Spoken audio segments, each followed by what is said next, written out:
5, 16, 19, 21, 30, 3 and 10. Check results. You remember? Don't fix the mic, that needs to be fixed or replaced. Sorry, this sounds not ideal. 164, maybe.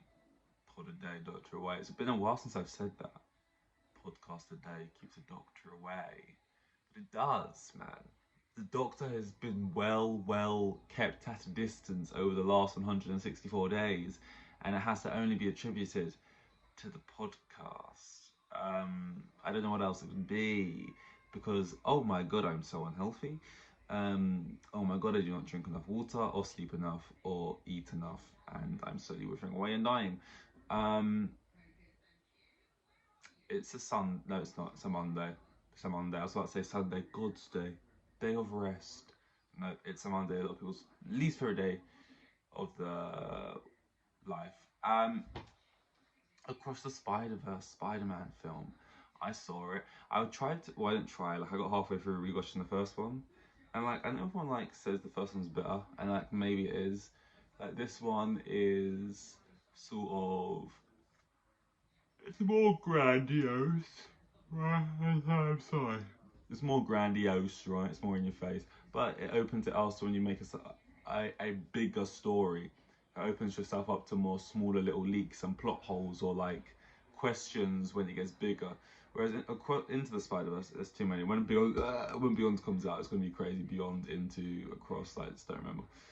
Into the Spider-Verse is like a lot more, by comparison, simple, you know, and a small and tight scale as a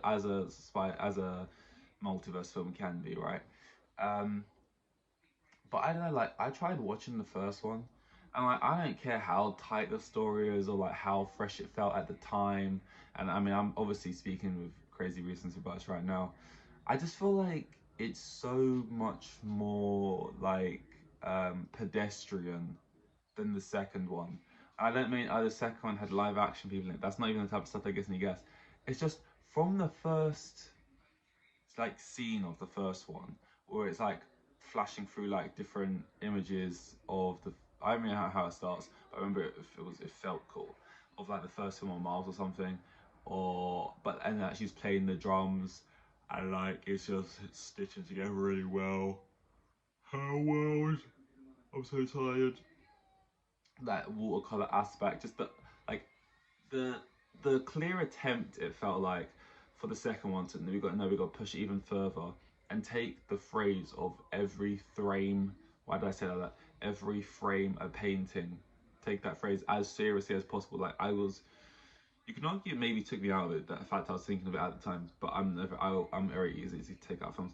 Um, just thinking wow, it's like they're making like every single frame. It's like they're trying an interesting shot. They're trying to make it like the most extravagant with the most detail, with the most just crazy. And it's just like it's such a on the eyes, whereas the first one is so flat looking in comparison. And these are just visual things. You can't say the whole film's better just because of visual aspects like that. Like if you strip it down, just look at the characters, how the characters are written, and all. There's a lot of other things stitched into a film. Maybe some people would say the soundtrack for the first one was better. I like the soundtrack for this one. You know, it had the bigger ones. So people a lot of the time, because I think the Guardians of the Galaxy 3 soundtrack. I don't know why I'd rank it, but I wouldn't say it was the worst. A lot of people will kind of say it's the worst, right? And it's like, oh, you know, the first one is it's hooked on a feeling, you know. Ooh, cha. These songs, and it's like, yeah, they had maybe the more memorable moments or whatever. The first one, you know, it's sunflower, you know, it's like it's posty, it's swiley, you know, it's got like Biggie I think in there, and it's like got more of like the iconic songs everyone knows. Whereas I think this one had more songs made for this film or made within the last year or something recently. I'm not sure.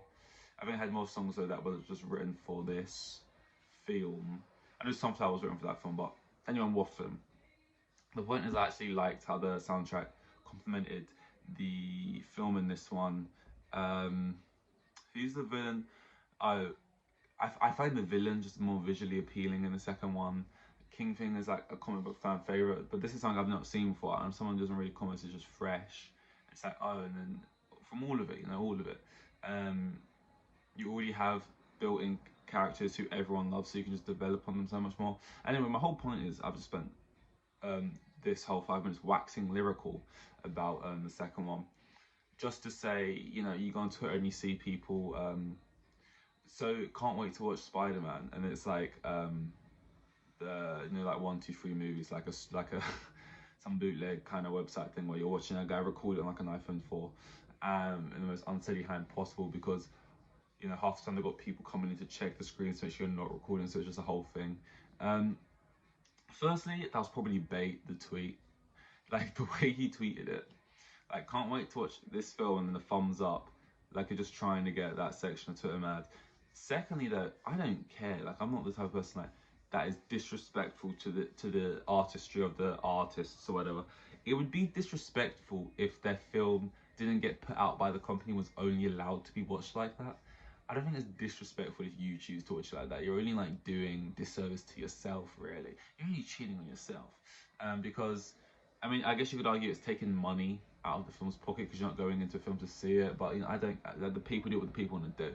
I more just think, how are you even enjoying that? Like, you like films to a certain extent where you can't wait for them just to come out on streaming or whatever, or even watch it like through one of those websites for once it's actually HD, right? You can't wait that long, so you like them enough, but not enough to care if it looks like absolute dog shit. And I like watching films on laptops, phones, planes. I don't need some big screen. I don't think I've ever seen like a film on an IMAX screen. Like, I'm not like, oh, you have to have the best sound quality. Like, I don't care. But to a certain extent, if the quality of the image gets that bad, because honestly, if it's like on a TV screen or like a big screen in someone's house who claims they got this great level TV, I'm not going to notice that much of a difference. I'm just enjoying the film, right? I am going to notice the difference between a screen and what looks like it's being filmed on a potato. Like, I'm going to notice that difference, and it's like, I'd rather just not. That's the first thing. I'm like, why do you want to do it to yourself? It feels like self-torture. It's like you're like a what's it when you're a sucker for pain, like the, not masochist, what's it called when you enjoy the feeling of pain? Because I gotta be like you. Maybe that's going on with you, man. And secondly, I don't know how much the cinema is different places, or if I just go to a really cheap cinema.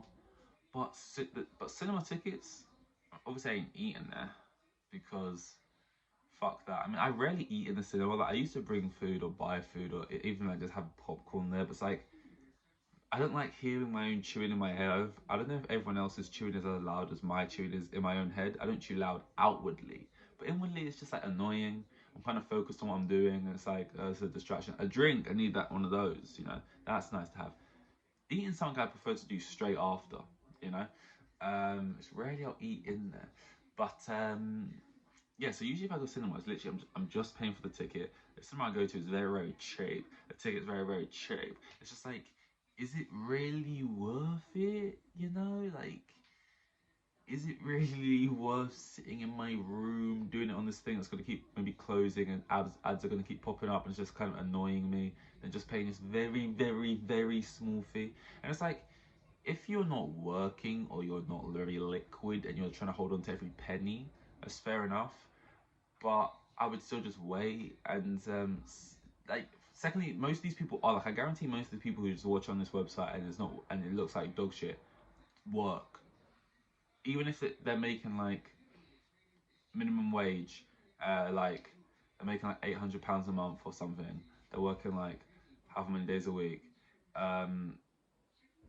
but they live at home with their parents. Like, basically like they have enough where like it's just the amount of people I've met, like going to work or stuff, or like just from wherever throughout life, right? Bumping train, like going through the barriers, like just barging through it, or waiting till someone else goes through it and following them closely behind, or just like whatever it is to not pay, right, at the train station. And like, if I was going somewhere and it was like a £20 journey because it was going like, out of London to some faraway place, or I say faraway place, but you know, like somewhere, it was like £20. And I mean, I still just wouldn't want the hassle of it. I hate just having to even think about it, or it's like I just rather not think about it. I don't know, like the idea of going to a new place and like this isn't a point I'm even trying to make. The point I'm trying to make is like, say to get from, I'm in East London right now. Say to get from here and you want to go do something 6 stops away and then get back. It's going to be like £3 something, right? It's going to be like £3 something. And it's just like, okay, sure, I'll do it. That's just how it goes. I'll pay the thing. Like I work. This is the reason I go to the job and I get the money and whatever just to do this. Is like it's barely. Maybe it's because I don't go out as much as other people. So yeah, if you're doing it every day, it adds up. But like it's just such a small amount of money that I don't really notice, and I'm definitely not. I'm broke, but like you really don't notice it, right? It's like, why do you want to be like barging through the gate? Just the way it looks as well, and it's like, I know you. You definitely most probably have more money than me. I know for a fact. It's just a mindset thing, I guess. Um, they just some people just never have, never will. Like I think what it is, right, when you're like younger and you go to school and the only money you have is the money you're buying chicken and chips with from like the shop after school. Some people before school, you might have an addiction, mate. But like yeah, after school, right? The only real money they have maybe is like going there, and it's like maybe they got to get trained to school every day or whatever, and then like they don't really have money like that. You're a kid, you know. So like you start doing it from a very young age, right? Of just doing it, and it just becomes the way it is. Even when you start making money, you're like, I'm not paying for a train. Trains are free, especially when you're like below, was it 16? You can get buses and public transport for free or whatever. You get over the age, and all of a sudden you're like, you it becomes in your mindset, no, this is a free service.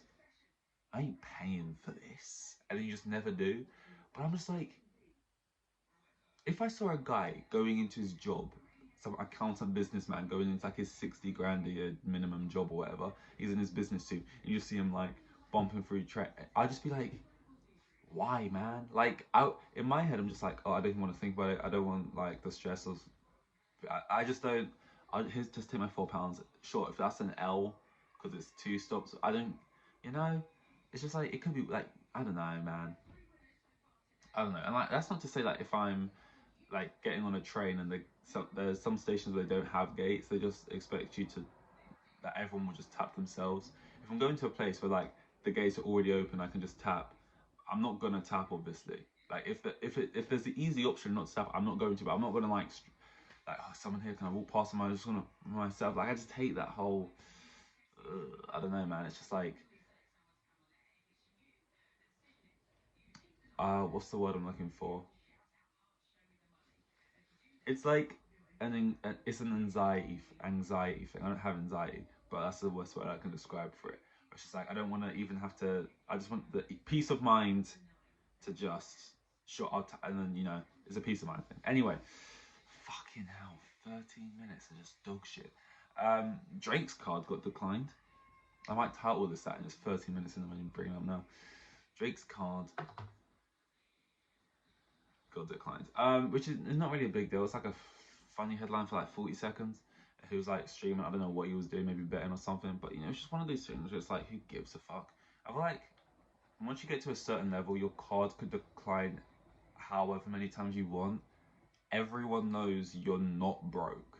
It's almost impossible for you not to be broke. Like, if I was in an establishment and I tried to pay my card that got declined, yeah, I'd be sweating buckets, and everyone around me would be like, "It's this guy's broke," and I'd be like, "Oh fuck," when I'd want to die.